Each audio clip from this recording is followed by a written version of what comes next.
నమస్తే. తెలంగాణ రాష్ట్ర వ్యాప్తంగా ఇటు కాంగ్రెస్ అటు బీఆర్ఎస్ ఈ రెండు కూడా కాళేశ్వరం పైన ఇక చర్చ మొదలుపెట్టినాయి. కాళేశ్వరం పైన ఒక రకంగా చెప్పాలంటే సోషల్ మీడియాలో యుద్ధ వాతావరణం కనిపిస్తుంది. నీళ్లు ఎత్తిపోయాలంటూ ఇటు బీఆర్ఎస్ నాయకులు, ఎత్తిపోయామంటూ కాంగ్రెస్ నేతలు. కానీ కేసీఆర్ చేతిలో కనుక ఈ కాళేశ్వరం వెళ్తే వారంలో రాష్ట్రమంతటా నీళ్ళు ఇస్తామంటూ కేటీఆర్ కామెంట్.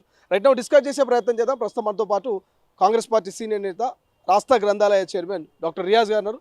సార్, వారం రోజులు కేసీఆర్కు కాళేశ్వరాన్ని అప్పచెప్తే రాష్ట్రం అంతా నీళ్ళు ఇస్తారని కేటీఆర్ చెప్తున్నాడు. సాధ్యమయ్యే పని అంటారా? శ్రీశైలం గారు కాళేశ్వరం విషయాన్ని రాజకీయ కోణంలో కాకుండా ఇంజనీరింగ్ కళ్ళతో చూడాలి. అంటే ఇంజనీరింగ్ కళ్ళతో చూసినప్పుడు కాళేశ్వరం మీద వాస్తవాలు కనబడుతూ ఉంటాయి. కేటీఆర్ గారు విజ్ఞానాన్ని కాకుండా అజ్ఞానాన్ని పెంచే ప్రయత్నం చేస్తూ ఉన్నాడు. ఇప్పుడు వెరీ సింపుల్ సార్, ప్రాజెక్టులు ఎప్పుడైనా కూడా గ్రావిటీ ఆధారంగా, అంటే ఎత్తైన ప్రాంతాల్లో కట్టినప్పుడు వంపు ప్రాంతాలకి కాలువల ద్వారా నీరు అందించే ప్రయత్నంలో ప్రాజెక్టులు కడతారు. దీన్ని గ్రావిటీ బేస్డ్ కెనాల్ నిర్మాణం అంటారు. ప్రపంచంలో ఏ ప్రాజెక్టులైనా గట్లనే కడతారు. దీనికి భిన్నంగా రాజకీయ నిర్ణయంతో కమిషన్ల కోసం కక్కుర్తిపడి ఎక్కడో మనకు ప్రాణహిత ప్రధానంగా తుమ్మిడిహట్టి దగ్గర గోదావరికి సంబంధించిన డైవర్షన్ తీసుకుంటూ ఉంటుందో, నీళ్ళు ఎక్కువగా ఉంటా ఉంటాయో అక్కడ ప్రాజెక్టు కట్టాలి. ఆ తుమ్మిడిహట్టిని వదిలిపెట్టి కాళేశ్వరంకు డైవర్ట్ చేయడమే మొట్టమొదటిసారిగా అది మానవ తప్పిదం. నిజంగా తుమ్మిడిహట్టి దగ్గరనే కడితే దాదాపుగా ఒక 40,000 కోట్ల రూపాయల్లో మొత్తం ఉత్తర తెలంగాణలో నీళ్ళు వచ్చేది.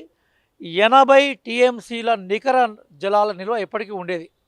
దాని భిన్నంగా దగ్గర 1,00,000 కోట్ల రూపాయలకు వెచ్చించి మళ్ళీ అదనంగా నీళ్లు వచ్చే అవకాశం లేని చోట కాళేశ్వరం అనే పేరు దగ్గర వీరు బేసికల్గా ప్రాజెక్టు కట్టారు. అదంతా బొగ్గు పొరలకు సంబంధించిన నేల. అది అక్కడ ఏ నిర్మాణం జరిగినా కూడా కుంగిపోవడానికి అవకాశం ఉంటుంది. అంతకుముందు నిజాం టైంలో కూడా ఫ్రెంచ్ ఇంజనీర్లు వచ్చినప్పుడు కూడా దాన్ని తీసుకోలే, వాళ్ళు ఇచ్చంపల్లి సెలెక్ట్ చేసుకున్నారు. కడితే ఇచ్చంపల్లి దగ్గర కట్టాలి లేదా తొమ్మిడిహట్టి దగ్గర కట్టాలి. ఇచ్చంపల్లిని సెలెక్ట్ చేసుకోకుండా తొమ్మిడిహట్టి సెలెక్ట్ చేసుకుండా కాళేశ్వరం దగ్గర కట్టడంలోనే కుట్ర ఉన్నది. ఏం కుట్ర ఉందంటే పైసలకు సంబంధించిన ఆదాయం రావడానికి అవకాశాల కుట్ర కనబడతా ఉన్నది. ఇంకా గమ్మత్ ఏంటంటే ఇది కేసీఆర్ టైంలోనే కూలిపోయింది. ఆ కూలిపోయే టైంలోనే 2 పిల్లర్లకు సంబంధించిన కుంగుబాటు జరిగితే కానీ బాంబులు పెట్టి కాంగ్రెస్ వాటిని బ్లాస్ట్ చేసింది, అందుకే కుంగినాయి. రేపో మాపో ఇంకొన్ని పిల్లర్లను కూడా డ్యామేజ్ చేసే ప్రయత్నం చేస్తుందని బీఆర్ఎస్ సోషల్ మీడియాలో కొంత ప్రచారం జరుగుతుంది. దీన్ని ఎట్లా చూస్తారు? శ్రీశైలం గారు, కుంగినప్పుడు అధికారంలో ఉన్నది బీఆర్ఎస్, కుంగిపోయినప్పుడు అధికారంలో ఉన్న ముఖ్యమంత్రి కేసీఆర్ గారు. అప్పుడు ప్రకటన చేసిన ఆదిలాబాద్ జిల్లా ఎస్పీ, అట్లాగే మిగతా జిల్లాల ఎస్పీలు కూడా ఇది పూర్తిగా తీవ్రవాద చర్య కానీ ఉగ్రవాద చర్య కానీ పేలుడు సంబంధించిన చర్యలు ఏమి లేని చెప్పేసి వాళ్ళే కితాబులు ఇచ్చారు. ఇక కేసీఆర్ ఎస్పీ రోలు, కేసీఆర్ గారిది కలెక్టర్ రోలు, కేసీఆర్ గారిది ఇంజనీర్ రోలు అయినప్పుడు ఇట్లా స్టేట్మెంట్లే వస్తూ ఉంటాయి. ఆ రోజు పోలీస్ యంత్రాంగం అంతా దీని వెనుక విద్రోహ చర్య లేదు, దీని వెనుక వినాశకర చర్య లేదు, మానవ ప్రమేయం లేదు, సహజంగానే అది కుంగిపోవడానికి అవకాశం ఉంది, నిర్మాణపరమైన లోపాలు ఉంటే ఉండొచ్చు వాళ్ళు చెప్పారు. అప్పుడు అధికారంలో ఉంది బీఆర్ఎస్ పార్టీ, అప్పుడు ముఖ్యమంత్రిగా ఉంది కేసీఆర్ గారు.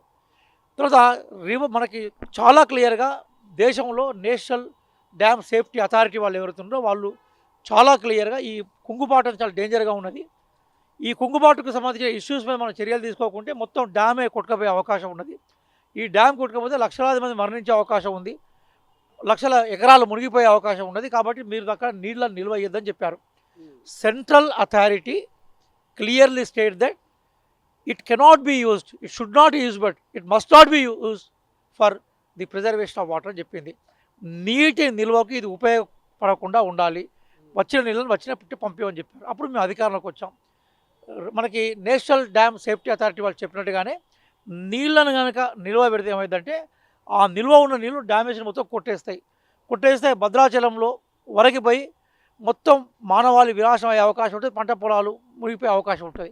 ఇవన్నీ ఉంది కాబట్టి ఇవన్నిటికి సంబంధించిన హెచ్చరికలు సెంట్రల్కి సంబంధించిన నిపుణులు, ఇంజనీరింగ్ ఎక్స్పర్ట్స్ ఇచ్చారు. కాబట్టి మేము నీళ్లను నిల్వ చేయకుండా నీళ్లను పెంచే ప్రయత్నం చేస్తున్నాం.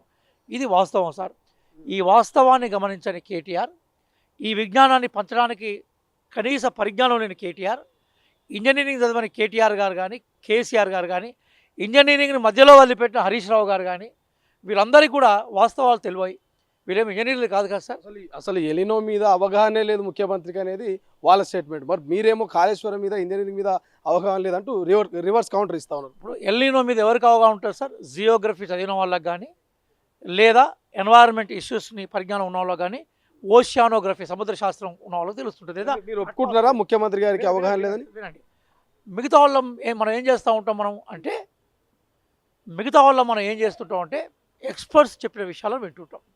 కాళేశ్వరం మీద ఎక్స్పర్ట్స్ చెప్పిన విషయాలను వినలేదని నేను చెప్పలేదు సార్. ఈరోజు అప్రూవర్గా పాడిన అనేక మంది ఇంజనీర్లు చెప్పారు. ఈరోజు గౌరవ ముఖ్యమంత్రి రేవంత్ రెడ్డి గారు శాస్త్రవేత్తలని, డాక్టర్లని, ఇంజనీర్లని, ప్రొఫెసర్లను గౌరవిస్తాడు. వాళ్ళతో కలిసి మాట్లాడతాడు. వాళ్ళ వైపు నుంచి విషయాలు తెలుసుకుంటాడు. చర్చలు చేసి సమీక్షలు చేసే ముఖ్యమంత్రి మొత్తం భారతదేశంలో ఎవరైతే ఉన్నారో ఆయన ముఖ్యమంత్రి రేవంత్ రెడ్డి గారు. రేవంత్ రెడ్డి గారు ఎప్పుడు తన సొంత అభిప్రాయం చెప్పే ప్రయత్నం చేయడు. ఆయన ఎక్స్పర్ట్స్ తీసుకుంటాడు. కేసీఆర్ లాగా ఎవరిని దగ్గర రానియకుండా ఆయనే పెన్ను పెన్సిల్ తీసుకొని స్కెచ్ చేసిన బాపతి కాదు. ఎక్కడ కమిషన్లు వస్తే టిక్ పెట్టుకునే బాపతి కాదు. కాబట్టి మా గవర్నమెంట్కు మేము ఏం చేస్తాం, నేషనల్ డ్యామ్ సేఫ్టీ అథారిటీ వాళ్ళు నీళ్ళను నిల్వ చేయొద్దని చెప్పారు. దానికి అనుగుణంగా గౌరవ ముఖ్యమంత్రి గారు కానీ, గౌరవ నీటిపారుదల శాఖ మంత్రి కూడా ఉత్తమ్ కుమార్ రెడ్డి గారు కానీ ఆ డ్యామ్ సేఫ్టీ అథారిటీ వాళ్ళు చెప్పినట్టు నీళ్ళు నిల్వ చేయట్లేదు. అంటే మేము ఇంజనీర్ల యొక్క సలహాలను, సూచనలను, వాటర్ ఎక్స్పర్ట్స్ యొక్క సలహాల సూచనలు మేము పాటిస్తున్నాం. అవి మీరు నిజంగా పాటిస్తే అసలు ప్రాజెక్టే అక్కడ కట్టారు. ప్రాజెక్ట్ ఎక్కడ కడతారు? ప్రాజెక్టు ఎక్కడ కడతారంటే మీరు కడితే నిజాం టైంలో ఫ్రెంచ్ ఇంజనీర్లు చూపెట్టిన ప్లేస్లో కడతారు, ఇచ్చంపల్లి దగ్గర. లేదనుకుంటే ఈరోజు ప్రాణహితలో ఎక్కడైతే వాటర్ సామర్థ్యం ఎక్కువగా ఉంటుందో 90 హెక్టర్ దగ్గర కడతారు. మీరు అక్కడ కట్టలేదు, ఇక్కడ కట్టలేదు అంటే అది మీ రాజకీయ నిర్ణయంగా ప్రాజెక్ట్ నిర్మాణం తీసుకున్నారు. ఇవన్నీ పోగా పైపచ్చు సమర్థించుకోవడం అయితే దుర్మార్గం శ్రీశైలంగా. నేను వరంగల్ పోతున్నప్పుడు కేటీఆర్ గారు ర్యాలీ ముందర పోతున్నది. మొత్తం ట్రాఫిక్ అంతా ఆపే ప్రయత్నం, సామాన్య ప్రజలు ఇబ్బంది పెట్టే ప్రయత్నం, పోలీసులు శాంతి భద్రతల కోసం వాళ్ళ దగ్గర డ్యూటీలు చేసుకునే పోలీసులందరినీ ఆయన కాన్వాయ్లో పెట్టుకునే ప్రయత్నం, దుర్భాష ఆడే ప్రయత్నం, ఇంకా అధికారం పోయినా కూడా అధికారం మాదే అని చెప్పుకునే ప్రయత్నం. ఇట్లా అబద్ధాలు చెప్తుంటే అజ్ఞానాన్ని విజ్ఞానంగా ప్రజలకు పరిచయం చేసే క్రమంలో ప్రజలను మోసం చేసే ప్రయత్నం చేస్తున్నాడు. ఈ నీళ్ళు కనుక ఎత్తిపోయకపోతే 50,000 మందితోటి కాళేశ్వరం దగ్గరికి చేరుకుంటాం, అక్కడ ధర్నా చేస్తాం, ముట్టడి చేస్తామని ఒక స్టేట్మెంట్ కూడా కేటీఆర్ ఇచ్చిండు. మీరు సిద్ధంగా ఉన్నారా? ఆయన 60,000 మందితోటి నేను ముట్టడిస్తాను కదా. నిన్న ఆయన పర్యటన నేను ప్రత్యక్ష సాక్షిగా చూశాను. 60,000 మంది రైతులు కాదు కదా, 6 రైతులు ఆయన కలిగారు. మళ్ళీ చెప్తున్నాను, ఈరోజు వాళ్ళు 60,000 మందితో ముట్టడిస్తా అన్నారు. కానీ వాస్తవంగా 60,000 మంది రైతులు కాదు, 6 రైతులు కూడా కేటీఆర్ గారితో లేరు. ఈ విషయాన్ని నేనన్నదే కాదు, బాలక సుమన్ బహిరంగ ప్రకటించారు. అట్లాగే ఆ పార్టీకి సంబంధించిన అనేక మంది శ్రేణులు మా వెనక జనం లేరు, కార్యకర్తలే ఉన్నారు, దివాళా తీసిన పార్టీలు వాళ్ళే చెప్పుకుంటున్నారు. కాబట్టి నిజంగా 60,000 రైతుల బలమే వాళ్ళకు ఉంటే రైతుల యొక్క దీవెనతో అధికారంలోకి వచ్చేవాళ్ళు. రైతులు పెట్టిన శాపాలకి, రైతులు పెట్టిన కోపానికి, రైతులు చూపెట్టిన బాధలకి, రైతుల యొక్క మనోవేదనకి సాక్ష్యంగానే వాళ్ళ ఓటమి మనకు కనబడతా ఉన్నది. కాబట్టి వాళ్ళ వెనుక రైతులు లేరు, రైతులు కాంగ్రెస్ వెనుక ఉన్నారు. జై కిసాన్ నినాదం ఇచ్చింది కాంగ్రెస్ పార్టీ. రుణమాఫీని చేసింది అక్కడ మన్మోహన్ సింగ్ గారి గవర్నమెంట్, ఇక్కడ రేవంత్ రెడ్డి గారి గవర్నమెంట్. అలాగే రైతులకు చాలా చక్కగా రైతు భరోసా అందజేస్తున్న పార్టీ మా పార్టీ. కేంద్రం ఎంత ఇబ్బంది పెట్టినా కూడా యూరియాకు సంబంధించిన బాధలు లేకుండా సప్లై చేసే ప్రయత్నం చేస్తున్న పార్టీ మా పార్టీ. ఎన్ని కోణాలు చూసినా కూడా BRS is failed government, Congress is running successful government clear కనబడుతుంది. ఇక రాష్ట్రంలో కొలువుల పండగ, కొలువుల జాతర కనిపిస్తూ ఉంది. 7,000కు పైగా ఉద్యోగాలు రాబోతున్నది తెలుస్తుంది. బట్ నిరుద్యోగుల్లో మాత్రం అసంతృప్తి, ఆవేదన రాష్ట్ర ప్రభుత్వం మీద వాళ్ళంతా కూడా ఎప్పటికప్పుడు ఇక నిరసనలు, ధర్నాలు చేస్తున్నారు. ఏం చెప్తారు ఈ నిరుద్యోగుల నిరసనల గురించి? శ్రీశైలం గారు మీరు నిరుద్యోగులు అంటున్నారు, నేను వారిని విద్యార్థికులు అంటున్నాను. నేను చదువుకున్న వాళ్ళు గుర్తుపెట్టుకోవాల్సిన అంశం ఏంటంటే ఖాళీగా ఉండే ప్రతి ప్రభుత్వ ఉద్యోగాన్ని నింపే బాధ్యత రేవంత్ రెడ్డి గారి ఆధ్వర్యంలో ప్రజాప్రభుత్వం మేము స్వీకరించాం. లక్షల సంఖ్యలో అభ్యర్థులు ఉన్నారు, తక్కువ సంఖ్యలో ఉద్యోగాలు ఉన్నాయి.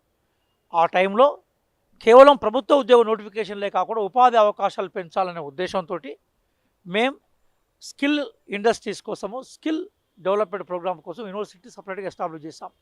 ఉపాధి అవకాశాలు పెంచడం కోసం, విదేశీ పెట్టుబడుల కోసం గౌరవ ముఖ్యమంత్రి గారు కానీ, గౌరవ మంత్రివర్యులు శ్రీధర్బాబు గారు కానీ, మిగతా మంత్రులు కానీ విదేశీ పర్యటన చేసి విదేశీ నిధులను తీసుకొచ్చి ఇక్కడ ప్రధానంగా పెట్టుబడుల కోసం ప్రయత్నాలు చేస్తూ ఉన్నాం. అట్లాగే స్కిల్స్ పెంచడం ద్వారా, బ్లూ స్కాలర్స్ని డెవలప్ చేయడం ద్వారా, బ్లూ స్కిల్ వర్కర్స్ని పెంచడం ద్వారా, బ్లూ స్కిల్ యూత్ని మనం ప్రమోట్ చేయడం ద్వారా ఉద్యోగ అవకాశాలు పెంచే ప్రయత్నంలో ప్రభుత్వం ఉంది. అదే కోణంలో ఖాళీగా ఉండే ప్రతి ప్రభుత్వ ఉద్యోగాన్ని నింపే ప్రయత్నంలో మేము నిమగ్నమై ఉన్నాం.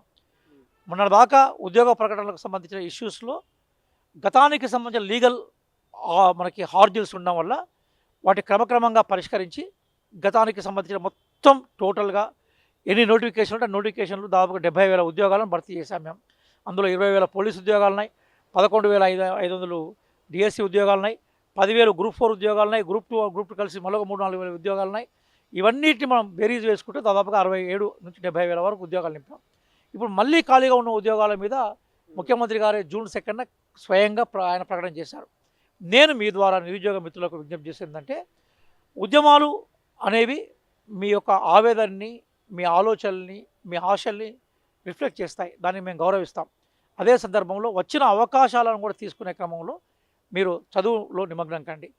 చదువు ద్వారా మాత్రమే మన సామాజిక స్థాయిని, ఆర్థిక పరిపుష్టిని మనం పెంచుకుంటాం.